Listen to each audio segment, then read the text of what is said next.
So, welcome back as we get ourselves ready to get across to the news at 7. I want to continue the conversation concerning the budget and our budget wish list. We bring into the conversation this morning the president of the Greater Tunapuna Chamber of Industry and Commerce, Mr. Ramon Gregorio. Welcome, Ramon, and great to have you as we try to get perspective. I'm hoping the powers that be, they're tuning in so they can take some notes. I'm sure, obviously, the finance minister's, probably his presentation is already in place, but I trust that there would have been consultation. I know there would have been that discussion at the Hyatt Regency recently, but folks like yourself who keep your eyes and your fingers on the pulse, we love to know what's on your mind and what you think should be the direction. Good morning and welcome. Good morning, Jason, and good morning to your viewers. Thank you very much for having us at the Chamber on your morning show. Crime, very simply put. Crime. We conducted a walkabout in our Tunapuna area just about 2 days ago, and one common theme emerging from the conversations with business owners is crime and the ease of doing business. I know it's a very topical issue. We have the South Chamber, San Fernando Chamber, that is. Yeah, so Kiran was giving an interview, and you could see the hurt on Kiran's face, you know, because that's not something you associate really with South Trinidad, that kind of brazen ambush in the middle of the day. All right, and Tunapuna has had its own effects over the last few weeks. And we, as a team, both the GTCIC, as well as a member of parliament for the area, Honorable Esmond Ford, as well as the Tunapuna Police, we conducted a walkabout and we spoke to a lot of the business owners about their concerns, about their challenges, about their I guess their fears. And I think that is the overwhelming characteristic fear. In this budget, what I'd like to really see is government taking a very hard and a very bold move towards crime in terms of putting extra resources. I know the minister in the spotlight on the economy a few weeks ago spoke about resurgent revenue in the economy, and will now be pushed out to different social sector areas. But I'd also like to see that applied to crime and Ministry of National Security. Yes, year on year end, the national security tends to get the bigger parts of the budget, bigger parts of the pie. But we have to really invest in infrastructure and technology to support businesses, to support the average citizen in feeling comfortable to travel the streets of Trinidad and Tobago, be it Tunapuna, be it San Fernando, or where have you. The National Lighting Program is something that would definitely be continued and enhanced, because how many videos have we seen on social media, for example, and you can't make out the face of a perpetrator, or you can't identify a particular vehicle number. So a lot of those crime remain central and very, very, very close to the hearts of the business owners, as well as the residents, of course. And it's something that we definitely want to see a more aggressive move towards getting it under control. Let me ask you really quick before we take the break and head across to the news at 7. Do you think there should be greater incentive in terms of equipment? So again, CCTV, cameras, every business now would have that installed. Do you think there should be some kind of special consideration to ensure that the price point is base so that people could truly equip themselves with the best coverage and surveillance for their business? That should be part of the conversation? Correct. And businesses need the incentives to protect themselves. And think about your own household. You need the incentive to protect your house. Why? What makes it different for a business owner who faces quite a larger traffic, higher volume of persons passing in and out of the vicinity? So, of course, most certainly, the support is needed. I know under different commissioners of police, the CCTV program was something that was front and center, and it's something I'd really like to see continue to support the protective services. They are doing human service with little or no resources in some instances. And as a chamber, we have thrown our support behind the Tunapuna Police Council as a means of assisting and a means of really making Tunapuna a safer place. And that's just in our neck of the woods. I know we have Operation Safe City. Even in Tunapuna, we'll be rolling out soon our own emergency response mechanism for the businesses in Tunapuna, and as a pilot project. And once it gains traction and gains that sort of energy, we intend to roll it out across the country. But yes, crime and putting all the infrastructure in place to provide incentives for businesses to be able to afford security equipment, I think should definitely be top of mind as it relates to crime in particular. we have about a minute again, and you know, it's interesting you went that direction because so many people would have, you know, given directives to the finance minister in terms of the energy sector.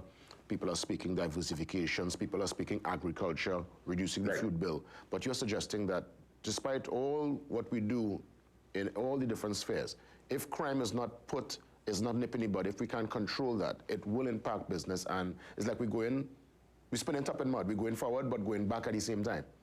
I'll give you about a minute to respond to that. Sure, of course. And I mean, spot on, Jason. The thing is that you have to have the culture of safety. You have to have the culture of feeling safe to be able to conduct business, to be able to encourage investors, to be able to encourage to grow industry. And if the base sentiment is fear, that's not going to happen, despite all best intentions. So what we are saying is that it's not a one cap fits all. What it is really putting solutions and systems in place that could improve crime, and that will trickle down to the other parts of the sector as we talk the language of diversification. At the Spotlight in the Economy, the minister also said diversification, that's the order of the day going forward with our increased revenues from the oil and gas reserves. So that if we are talking that language, it has to be a holistic approach of which crime is the central starting point to inspire investor confidence. Yeah, well said, and I'll take us to the break and to the news with that. And when we talk crime, we don't talking just, you know, low-end man with gun in hand crime. We're talking from white-collar office crime, because I've always said, Ramon, that to me the pen, where's my pen? I've said the pen could be sometimes more powerful than the gun, you know. People who use this to commit crime. So I understand what you're saying. Let's continue the conversation after 7. We were talking about, yes, there can be incentive, there can be that financial injection across the board, but if crime is not put in wraps, you know, is not dealt with. And it's something, again, Ramon, let's be real, we're being realistic about this. This conversation is not a recent conversation. We've been grappling with this for many years. And I think we're reaching to a kind of breaking point now, because I don't know if you're seeing it in your particular area, in Tunapuna and environs, but I'm hearing of people racking up shop, looking to migrate, people looking to just throw in the towel because they've been impacted and they're almost, there's no incentive, there's no passion anymore. Has that been part of your reality? Have you seen that? Well, coming out of a pandemic, we had a natural fall-off of businesses in the Tunapuna area. Obviously, just like the other parts of the country, you've had issues of closures, you've had issues of persons not able to maintain their businesses post-pandemic.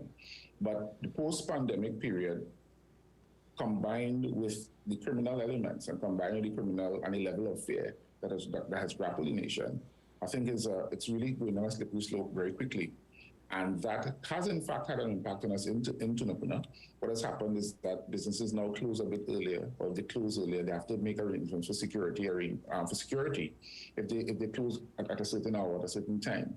So that has, in fact, trickled down to Tunapuna and, by extension, and environs. You see the landscape of persons just being more wary and more guarded as it relates to running their businesses. What's the hope, obviously coming out of the budget? Yes, I know you want some focus there on the national security spend, infrastructure to really give security, to give business personnel and by extension citizens that feeling of safety. But what else is top of mind, high on the agenda from the chamber that you'll want to probably send as a recommendation to the powers that be? Sure. The small and medium-sized businesses are the thrust of any economic society. We have to encourage business owners, and we have to encourage the small businesses and hold their hands as a nation towards getting us back to a point that we were pre-pandemic. Small and medium-sized businesses need that support. I know the government has extended the financial facilities through the local commercial banks, but I think a little more than that needs to happen. I think small and medium-sized businesses tend to not have large sets of resources. They have expended a lot of their resources in trying to survive during the pandemic. And it's that extra support, not necessarily from a financial standpoint, but if government could put in place through the Ministry of Labor, for example, programs about getting back on your feet, programs about supporting small businesses and their ability to survive.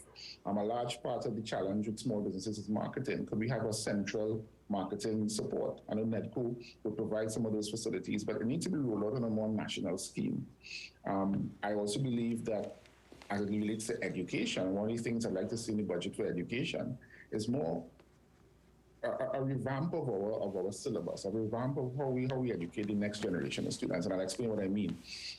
We've seen in the SEA exam, you have quite a number of students falling below that 30% mark, that threshold, and that is a big concern to us at the Chamber, simply because we believe that we need to have a syllabus that is more relevant, a syllabus that is more applicable to the modern student. And this is where chambers can get involved. Why can't we teach entrepreneurial studies at the primary school level? Because we're talking about ease of doing business, but we're not creating the environment and the mindset for entrepreneurs to come out of our schooling system. So it's really about taking a step back, looking at what we have right now and saying, you know what, we've been left behind. And it's no surprise. We've seen what has happened in Jamaica. We've seen what has happened in some of the other smaller territories in the Caribbean. And we don't want to be left behind on the education standpoint, simply because we have the tools, we have some of the brightest individuals per capita, but we just need to take a step back and evaluate our syllabus. Evaluate what is that final output? What is that student coming out from our education system looking like, or has been exposed to? And this is where chambers could get involved with the Ministry of Education, partnerships, and be able to guide and create programs that are more relevant. So perhaps we'll have traditional and non-traditional programs, but all residing under the same house, but having equal importance to the job market once persons come out of school. Ramon Gregorio, I want to thank you for the counsel this morning. Let's all wait and see for ourselves what's the mandate, what's the vision going into 2023 when that budget presentation is delivered on Monday. We'll all look on. And I guess probably after we could always do a recap, do a postmortem. But until then, let's hope the recommendations are taken seriously going forward. Have a great one. Good seeing you as always. Thank you very much. You're most welcome. We head across to Tobago after. We touch base with Tima to again get the update, the latest coming out of the sister island, the impact on Tobago regarding the weather yesterday, and well, what are the plans for today, because we expect more rains. Not as much as yesterday, but today it's still very much active. We head across to Tobago next.